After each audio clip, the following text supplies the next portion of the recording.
Hi everybody, my name is Kirill from Elite Fitness, and this is my first video of many wonderful videos that I'll be posting. Now, this video is called Working Out for Beginners. Okay? And the reason why I'm doing this video first is because just like when you buy anything really nowadays, it comes with instructions and it comes with certain warnings that you need to know. This is the same thing for the gym.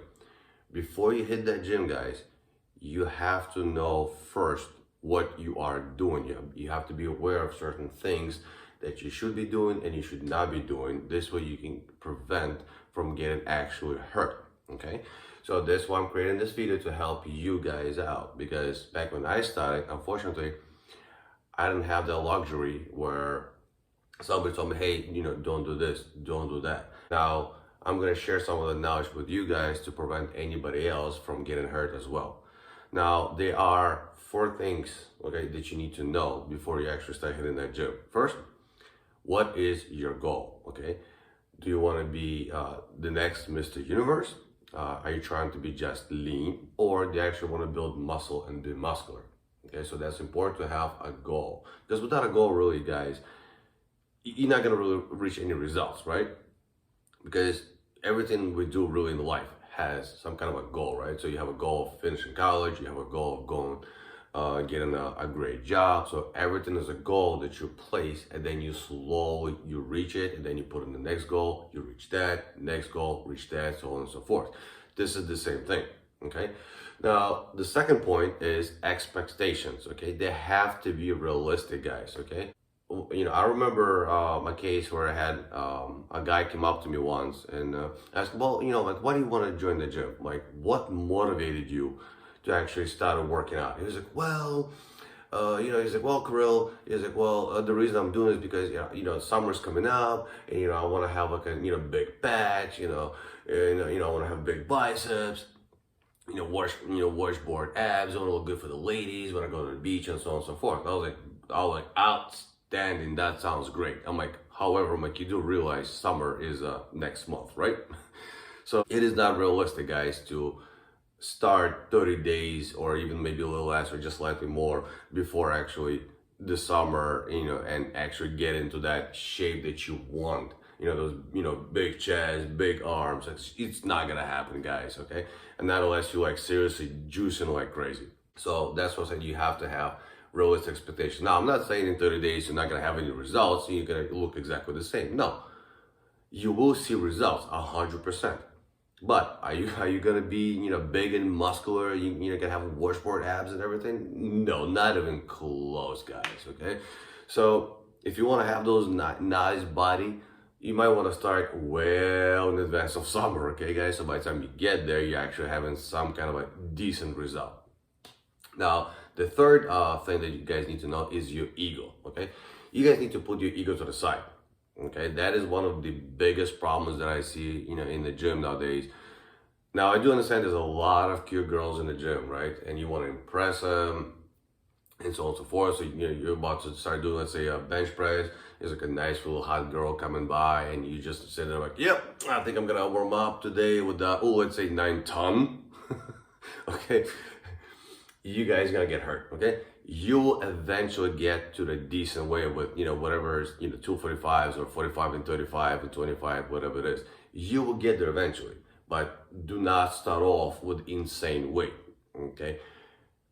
If that thing falls on you guys, it falls in your chest, right? Because it's a bench press. If that thing falls in your chest, you will not even be able to scream for help because it compresses your chest. It takes all the air out once it hits it. So you can't even take a breath. You cannot scream for help if you guys tried, okay? So then you kind of hoping and praying that somebody comes by and sees you and just, comes up and actually spots you and puts it back in the rack. Okay, which brings me to the next section as well. So point number 4, for you guys to know is sets. A lot of people do not know what's the proper amount of sets that needs to be done. So, some people do like 3, everything 3 sets, like a religion. You guys need to stop doing that, okay? But if you're a beginner, okay, this is kind of the confusing part. If you're the beginner, I highly recommend you actually start off with 3 sets, okay? And The reason for this is because your body is still not used to it. Okay, your body is gonna go into a complete shock. You're gonna be sore like you've never been sore before, guys. Okay, so you want to do 3 sets just to get your body used to it and not actually get hurt or injured. Okay, and you do not want to do the maximum weight during those 3 sets. So you want to take a weight that's gonna be decent and moderate, where when you're working out, you're actually feeling the results. But you don't want to go full, full hoo-ah, so to speak, where you push that 8th or 10th rep and you just already almost shaking because you give it your best. You don't want to do it in the very beginning. Give it time, guys, and then as you slowly progress, you can actually start increasing the sets over time. You go from 3 sets, you go to 4 sets, you go to 5 sets, and you can actually increase the number of exercises you're doing per muscle group. But that's going to come in time, guys. Give it time. Okay, that's very, very important. And the reason I say that is because I personally experienced that myself.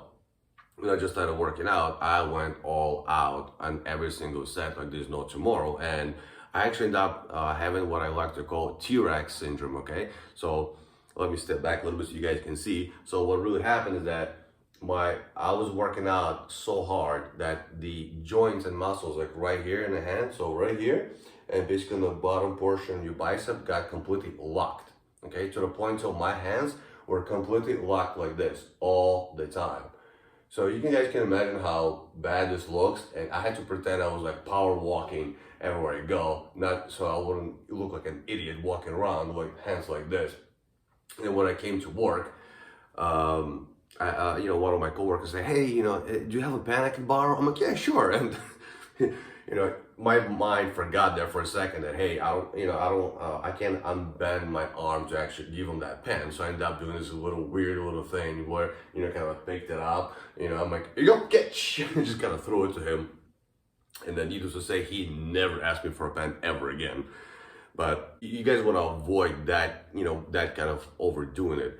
And there is a way to fix that, obviously. You can fix that. But here's the problem. There's only 2 ways of fixing it, and neither one of them is really a good idea. The first way to fix that is that you actually wait it out. So it takes about 2 to 3 weeks before you'll be able to actually extend your hand fully back again, which is really a long time if you think about it, okay? So whenever you went to work out before, it becomes completely useless, okay? Because you worked out and then 3 weeks later you worked out again. It's irrelevant at that point. You might as well just not go to the gym at all. Now, another second way to actually get that result is you go to the gym and you rip those muscles, you rip those tendons all over again, picking up heavy weight and actually lifting that weight. So what happens is that your muscles and tendons are so tense, they cramped up and contracted so hard that this is why you cannot unbend your hand at all the way bottom.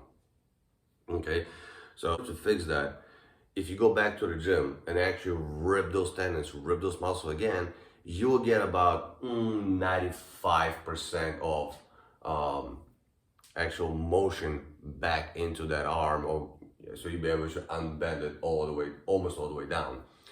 But here's a little bad part. It is a really dangerous thing to do, guys, and I highly do not recommend you doing it. You can get very, really hurt, okay? Because we're talking about ripping all those muscles and tendons again. Now, when I say ripping, I don't mean physical, literal ripping, okay? Anytime you're working out and you do, pumping iron, you're doing microscopic rips in those muscles. Now, when you go back to the gym and you hit that, you hit it again, you're gonna rip it all over again. Hence why your hand is gonna actually be able to bend it almost all the way down. Now, did I do it myself? Yes, I did. I actually went back to the gym and ripped those muscles all over again, and I was able to have almost full range of motion. But then again, I'm Russian, so I'm a little crazy. That's why I kind of did it.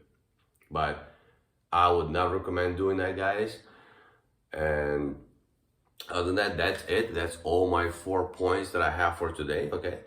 And I'll be posting a lot more videos with a lot more explanations of not just how to perform an exercise correctly, but also the working out programs that you guys can try to reach results.